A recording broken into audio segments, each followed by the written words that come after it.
Leader ہو تو حضرت عمر رضی اللہ عنہ جیسا، ایسا حکمران جس کے زمانے میں جب قحط پڑا تو اس نے اپنا دسترخوان غریبوں کے لیے وسیع کر دیا، غریبوں کے لیے دسترخوان لگا دیے۔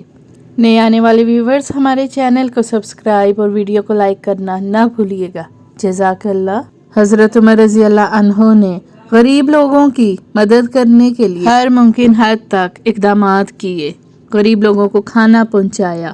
ایک ایسا عظیم لیڈر جو اپنے پاؤں سے جوتا تک اتار دیتا کہ غریب کے پاس پہننے کو چپل نہیں، ایسا لیڈر جو رات کو گلیوں میں نکلتا کہ کوئی بھوکا پیاسا تو نہیں سو رہا۔ حضرت عمر رضی اللہ عنہ کا فرمان ہے، نعمت کی ناشکری زوال کا آغاز ہے اور استغفار کی کثرت عروج کا آغاز ہے۔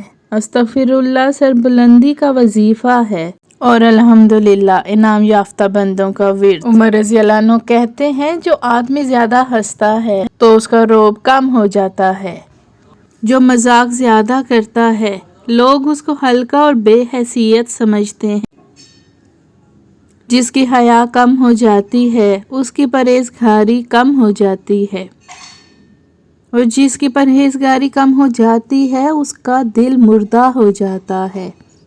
وہ عادی دنیا کا حکمران تھا لیکن درخت کے سائے میں اینٹ رکھ کر سو جایا کرتا تھا۔ رسول اللہ صلی اللہ علیہ وآلہ وسلم کا فرمان ہے، آسمان کا ہر فرشتہ حضرت عمر رضی اللہ عنہ کی عزت کرتا ہے اور زمین کا ہر شیطان حضرت عمر رضی اللہ عنہ کے خوف سے لرزتا ہے۔ سیدنا عباس رضی اللہ عنہ کا بیان ہے، عمر کا اسلام لانا اسلام کی فتح ہے، عمر کی ہجرت اہل اسلام کی مدد ہے اور عمر کی خلافت مسلمانوں کے لیے رحمت تھی۔ عمر نہ تھے تو خانہ کعبہ میں ہماری نماز اور طواف بھی نہ تھا، عمر آئے تو ہم بھی خانہ کعبہ میں آئے۔ اے اللہ ہمیں بھی حضرت عمر رضی اللہ عنہ جیسا عظیم لیڈر عطا فرما، آمین۔ ہمارے چینل کو لائک اور سبسکرائب کرنا نہ بھولیے گا، جزاک اللہ۔